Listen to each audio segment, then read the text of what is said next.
எல்லோருக்கும் வணக்கம். முதல்ல ஐயா நெல்லக்கண் ஐயாவுடைய ஆத்மா சாந்தி அடைய எல்லாம் வல்ல இறைவனை வேண்டிக் கொள்கிறேன்.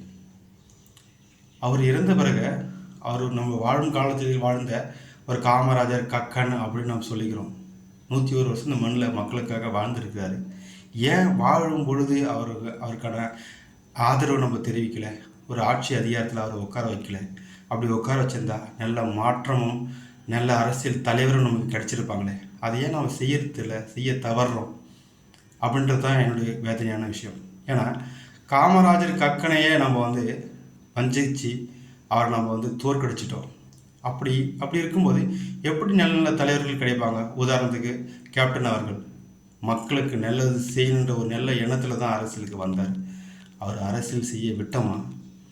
ஒட்டுமொத்த மக்களும் சேர்ந்து ஒட்டுமொத்த வஞ்சத்தம் அவர் மேலே கொட்டி வாழும்போதே அவரை நம்ம கொண்டுட்டோம். ஆனால் அவர் இறந்த பிறகு ஒரு மனிதர், புனிதர், அவர் தர்மன், கடவுள் அப்படின்னு சொல்லி அவருக்கு நினைவஞ்சலி செலுத்துறது, அவருக்கு ஸ்டேட்டஸ் வைக்கிறதுல என்ன பயன் இருக்குது? ஒரு உதாரணம் சொல்கிறேன். குருஷேத்திர போரில் கடைசியில் மரணப்படுக்கையில் இருக்கும்பொழுது கர்ணன் கிருஷ்ணரை பார்த்து ஒரே ஒரு கேள்வி கேட்டானா, பல போராட்டங்களுக்கு பிறகு பல கலைகள் கற்ற பிறகும் எனக்கான அங்கீகாரம் கிடைக்கலையே, அது கிடைக்காதா அப்படின்னு கேட்டானா.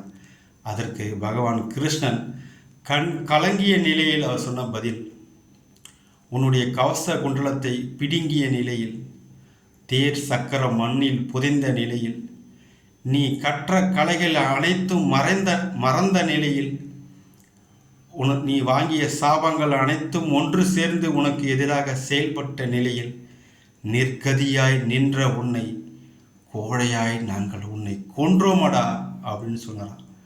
வஞ்சகத்தால் உன்னை வீழ்த்தினோமடா அப்படின்னு பகவான் கிருஷ்ணரை கண் கலங்கி சொன்னார். இப்போது இதுலேருந்து நம்ம தெரிஞ்சுக்க வேண்டிய விஷயம்னா, ஒருத்தர் அரசியலில் மக்களுக்கு நல்லது செய்யணும்னு வரும்பொழுதே நம்ம என்ன பண்ணுறோன்னா அடித்து அவனை காலி பண்ணிடுறோம். அவங்களுக்கு ஒரு சான்ஸு கொடுத்து அவங்க செய்கிறாங்க செய்யலைன்னா அவங்கள நம்ம புறக்கணிக்கிறது கிடையாது. வரும்போதே அடித்து காலி பண்ணால் எந்த தலைவர் அரசியலில் நல்ல தலைவர் வருவார், எப்படி மாற்றம் வரும், மண்ணாங்கட்டி வரும்னு நம்ம எதிர்பார்க்க முடியும்? அப்படி தான் 60 வருஷமாக மாற்றி நமக்கு எதிராக யாருமே கிடையாதுன்ற ஒரு கர்வத்திலையும் அகங்காரத்தில் தான் இந்த 2 கட்சி மாறி மாறி ஆட்சி செஞ்சு நம்முடைய வளங்கள், இயற்கை வளங்கள் எல்லாம் சுரண்டி லட்சம் கோடிக்கு மேலே சேர்த்து வச்சிட்டாங்க. அதிகாரத்தில் இருக்கிறவங்களை பார்த்து நம்ம யாருமே எப்பவுமே கேள்விகள் கேட்டதே கிடையாது. ஆனால் நல்லது செய்யணும் யாராவது அரசியலுக்கு வரன்னு சொன்னாவே வரும்போதே அடித்து அவனை காலி பண்ணிடும். உண்மையிலே திருந்த வேண்டியது அரசியல்வாதிகளோ அரசியல் தலைவர்களோ கிடையாது. திருந்த வேண்டியது மக்கள் தான். நன்றி.